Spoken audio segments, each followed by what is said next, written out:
Hey everyone, ready to dive into something seriously mind-bending today. Always up for a challenge. What are we tackling today? Today we're shaking up everything you thought you knew about intelligence. Not just like book smarts.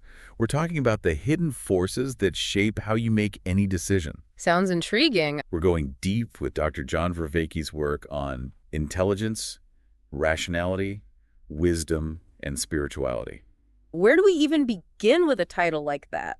Well, Dr. Vervaeke starts by challenging what we usually call intelligence, those IQ scores everyone's obsessed with, being a math whiz. Right, like it's some kind of competition. Exactly. He's saying it's just the tip of the iceberg. It's like mistaking a single brushstroke for the entire Sistine Chapel. There's so much more to it.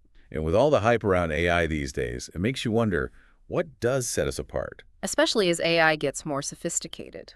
That's one of the big questions Dr. Vervaeke tackles. He dives into this idea of general problem solving and how that's a key part of what we call intelligence. Meaning it's not just about being good at one specific thing, it's the ability to learn and adapt across totally different situations. Exactly. It's like comparing a calculator to a human brain.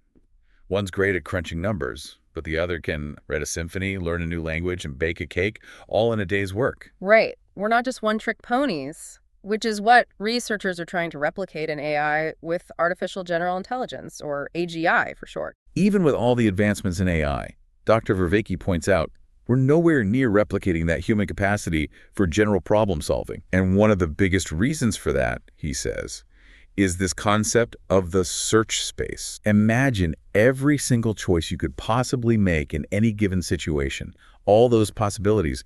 That's the search space, because even simple problems can have a search space larger than the number of atoms in the actual universe, exponentially. The number of potential games explodes with every single turn. It's like trying to find a grain of sand, not even a needle, on a beach that spans the entire planet. So how on earth do our brains handle that level of complexity without short-circuiting every other second? Dr. Vervaeke says that we rely on these things called mental shortcuts, basically. They keep us from drowning in that massive sea of possibilities. Okay, so instead of analyzing every single possible chess move for the rest of our lives, our brains develop these shortcuts to help us make quicker decisions. Dr. Vervaeke points out that the trade-off for this efficiency, for those handy heuristics, is bias. Bias. Okay, so you're saying our brains are hardwired to take shortcuts, but those shortcuts come with blind spots. That makes sense. Like, if you're always looking for patterns, you might start seeing them where they don't exist. It's a fundamental trade-off in computer science, what they call the no free lunch theorem. Any advantage you gain in one area will inevitably come with a disadvantage somewhere else. So we're constantly making these unconscious trade-offs between speed and accuracy. All the time. Yeah. It's like wearing those glasses with a specific prescription. You might see clearly what's right in front of you, Yeah. but your peripheral vision could be way off. So how do we avoid those blind spots? Or are we just stuck with them? Well, that's where things get even more interesting. Dr. Vervaeke talks about this other key concept, problem framing. Problem framing, like how we see the problem in the first place. Exactly. It's not just about what we see, it's about how we frame what we see. It's not just our brains passively taking in information, they're actively shaping how we interpret everything around us. You need the right tools, the right perspective, the right framework to even begin approaching the problem in a way that will lead to a solution. So how do we break free from these limiting frames? How do we even know what we're missing?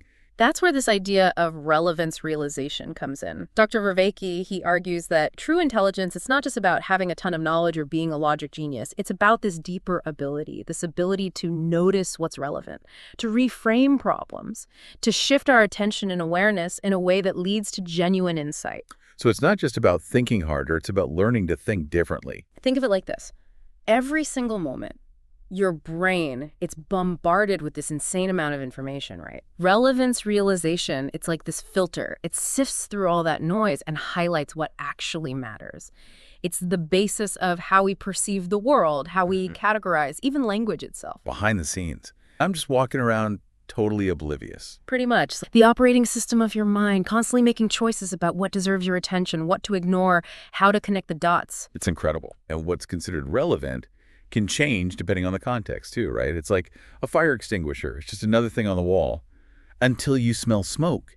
then suddenly it becomes the most important thing in the world. Exactly. Our brains, they're dynamic. They're constantly reevaluating information, filtering out the noise, and highlighting what matters most at that given moment. Yeah. You don't walk around thinking, okay, brain, show me all the relevant details about fire safety right now. It just happens effortlessly. Well, most of the time anyway. Sometimes I walk into a room and I can't remember why I even went in there in the first place. Right.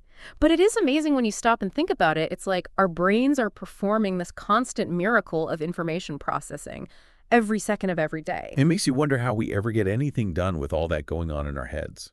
If this relevance realization is so fundamental to how we think and operate in the world, why haven't we cracked the code on how it actually works?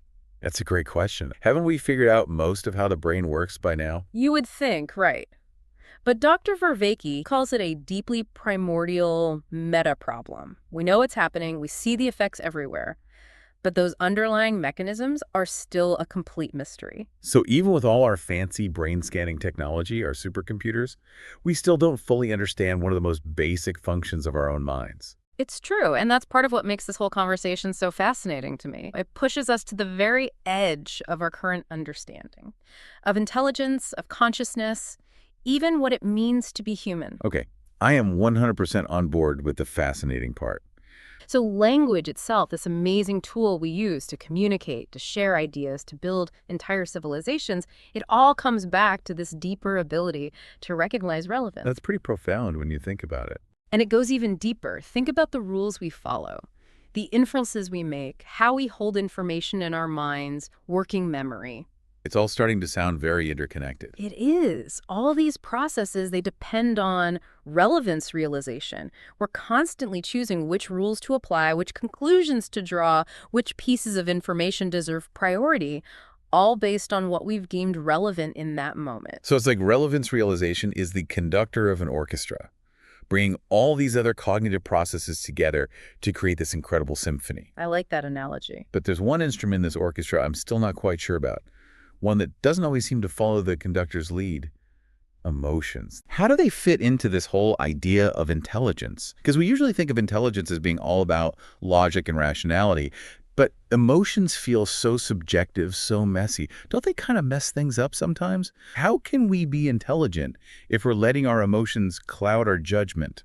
That's a really common misconception, actually, that emotions are somehow separate from intelligence. They're these irrational forces that just get in the way. Yeah, I can see how we might think that. But the truth is, emotions are deeply intertwined with how we make sense of the world, how we navigate it. They're not the enemy. Think of it this way. Emotions, they highlight what matters to us, right? What we value, what we fear, what we desire. And by doing that, they actually shape our perception of what's relevant. Imagine you're walking through the woods, right? Logically, you know bear encounters are statistically rare. But Yeah. let's say you recently watched a documentary about bear attacks, or you have some vivid memory of a bear encounter as a kid. That fear, that heightened awareness, it's probably going to make you pay extra attention to anything that could signal danger. A rustling in the bushes, a big shadow moving in the distance. Suddenly those details become really important. Exactly. Things that might have been just background noise before, they become super relevant thanks to that emotional state. Okay, that makes sense. It's like our emotions act as this filter, amplifying certain aspects of our environment based on their significance to us. But doesn't that sometimes lead us astray? What about those times when we overreact to something or we make decisions based on fear or anger rather than logic and reason? That's the paradox of emotions, right? They can be both our greatest allies and our worst enemies. Going back to Dr. Vervaeke's point about relevance realization, it's not a perfect system. It's constantly evolving, adapting, and sometimes making mistakes. So our emotions can sometimes hijack that process, causing us to misjudge situations or to focus on information that isn't actually relevant to what's going on. Precisely. So it's like our emotions are this powerful tool, but just like any tool, they can be used for good or bad, depending on how skillfully we handle them. I like that analogy. So how do we become more skillful? How do we make sure our emotions are working for us, not against us, when it comes to making smart decisions? That, my friend, is where wisdom comes in. And it's one of the core themes Dr. Vervaeke explores in his work. He argues that wisdom isn't just about accumulating knowledge, it's about cultivating self-awareness, learning to recognize our own biases, our emotional patterns, and developing the capacity to step back from those immediate reactions, to assess situations with more clarity, more objectivity. So it's like That, hitting the pause button on that initial wave of emotion and saying, okay, what's really going on here? What's truly relevant in this moment, and what might I be missing? Exactly. It's about creating that space between stimulus and response, that ability to choose how we respond rather than just reacting on autopilot. That reminds me of something you mentioned earlier about the importance of noticing our failures and how that's not something that comes naturally to most of us. Right. It's way easier to just avoid that uncomfortable feeling altogether. Absolutely. We often try to avoid or downplay our mistakes, but Dr. Vervaeke argues that they hold valuable lessons. So it's not about beating ourselves up for messing up. It's about approaching those mistakes with a sense of curiosity. Like, what can I learn from this? What went wrong in my thinking and my emotional response that led to this outcome? It's about cultivating a mindset of growth, of learning, Yeah. recognizing that intelligence isn't about being right all the time. It's about our capacity to adapt, to evolve, to become more skillful navigators of this very complex and ever-changing world. I love that. It makes this whole idea of intelligence feel less intimidating, more attainable. Like it's not about being born a genius. It's about developing those skills of self-awareness, reflection, and being open to new perspectives. Precisely. That's what makes Dr. Vervaeke's work so fascinating, so relevant. It challenges us to rethink those old assumptions about intelligence. To move beyond those narrow definitions of IQ scores and academic achievement. Right, to appreciate the incredible complexity and adaptability of the human mind. This has been an incredible journey. We've explored the limitations of traditional views of intelligence, delved into the vastness of the search space, unpacked the power of heuristics, problem framing, and that essential ability, relevance realization. We've also talked about the crucial role of emotions, the importance of learning from our failures, and the idea that true wisdom lies in constantly refining our ability to navigate the world with more clarity, awareness, and maybe a little dose of humility. I love that. So to our listeners, here's something to ponder as we wrap up today's deep dive. The next time you encounter a problem, make a decision, or even just find yourself captivated by a beautiful sunset, take a moment to appreciate that extraordinary cognitive symphony happening within you. I'm with you. It's a dance of attention and emotion and calculation, all orchestrated by this mysterious and frankly kind of miraculous capacity for relevance realization. It's a good reminder that we're capable of far more than we often give ourselves credit for. Beautifully said. Until next time, everyone, keep those minds curious and those perspectives open.